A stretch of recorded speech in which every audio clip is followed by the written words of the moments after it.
ত্রয়োদশ জাতীয় সংসদ নির্বাচনে ভোট দিতে ভোট কেন্দ্রে আসতে শুরু করেছেন ভোটাররা।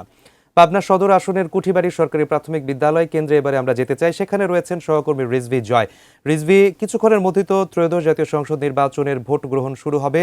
ভোটারদের উপস্থিতি আপনি আপনার কেন্দ্রে কেমন দেখছেন এবং আইন শৃঙ্খলা সদস্যরা নিশ্চয়ই সতর্ক অবস্থানে রয়েছেন, সেই কেন্দ্রের সার্বিক চিত্রটি আপনার কাছ থেকে জানতে চাইব।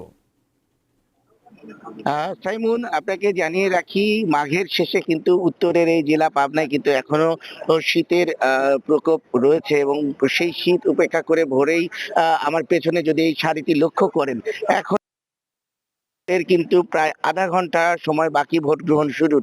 তার আগেই এই দীর্ঘ সারিতে মানুষ কিন্তু অপেক্ষা করছেন ভোট দেওয়ার জন্য এবং সেই ভোট প্রদানের জন্য তাদের কতটা যে আগ্রহ, মানুষ যে কতটা উদ্গ্রীব তারই কিন্তু প্রমাণ দিচ্ছে।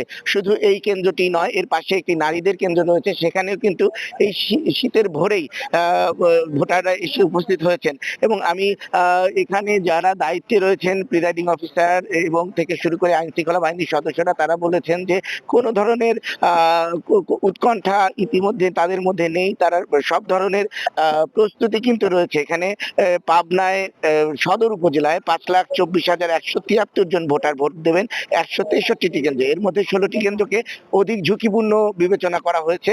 আমি ভরসা রাখি হিরন স্মার্ট ওয়াটার পিউরিফায়ারে এবং সেই অনুযায়ী কিন্তু অতিরিক্ত নিরাপত্তা ব্যবস্থা নেওয়া হয়েছে এবং প্রত্যেকটি ভোট কেন্দ্রেই সিসি ক্যামেরার আওতায় রাখা হয়েছে। আমরা আসলে একটু জানার চেষ্টা করি যে এখনো তো ভোটের অনেক সময় বাকি। এই শীতের সকালে সকালে এসেছেন কি ভোটের জন্য? জি, জি, ভোট সবার আগে দেওয়ার জন্য আমি সকাল করে এসেছি। কেমন পরিবেশ দেখছেন? পরিবেশ খুব ভালো।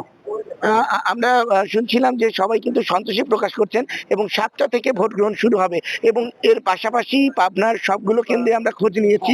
রাতভর আসলে নানা ধরনের গুজব, নানা ধরনের উদ্বেগ, উৎকণ্ঠার কথা শোনা গেলেও আসলে তেমন বড় ধরনের কোনো অপ্রীতিকর ঘটনা কিন্তু পাবনায় ঘটেনি এবং যে উৎসব মুখর যে ভোটের সূচনা, সেটি কিন্তু শুরু হয়েছে পাবনায়।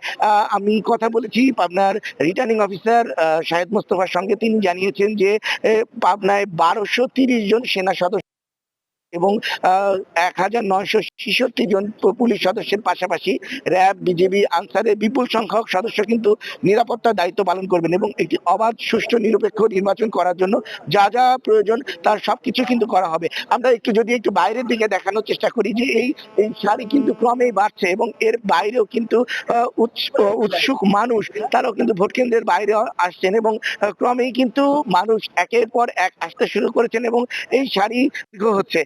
তো সব মিলে এই ভোট প্রদানের যে উৎসব মুখরতা, সেই উৎসব মুখরতার কিন্তু আমরা আজ পাচ্ছি এবং আরেকটু জানিয়ে রাখি যে বিএনপির যিনি প্রার্থী রয়েছেন পাবনা সদর আসনে, আলোচিত একজন ব্যক্তিত্ব শামসুর রহমান শিমুল বিশ্বাস, যিনি সাবেক প্রধানমন্ত্রী বেগম খালেদা জিয়ার বিশেষ সহকারী হিসেবে কাজ করেছেন দীর্ঘদিন, তিনিও কিন্তু এই ভোট কেন্দ্রে ভোট দেবেন। এর পাশাপাশি জামাতের যিনি প্রার্থী রয়েছেন প্রিন্সিপাল ইকবাল হোসাইন, তিনি পাবনার হেমায়তপুর মেডিকেল কলেজ যেটি রয়েছে সেখান কেন্দ্রে ভোট দেওয়ার কথা রয়েছে। তো সব মিলে আসলে যে ভোটের যে উৎসব মুখরতা, সেটির কিন্তু আভাস পাওয়া যাচ্ছে এবং যে তীব্র প্রতিদ্বন্দ্বিতাপূর্ণ ভোট, সেটির ধারণা করছেন এখানকার ভোট সংশ্লিষ্টরা। তো সেটারই কিন্তু আভাস আমরা পাচ্ছি। সাইমুন, এই ছিল আমার কাছে পাবনায় ভোট উৎসবের সর্বশেষ খবর।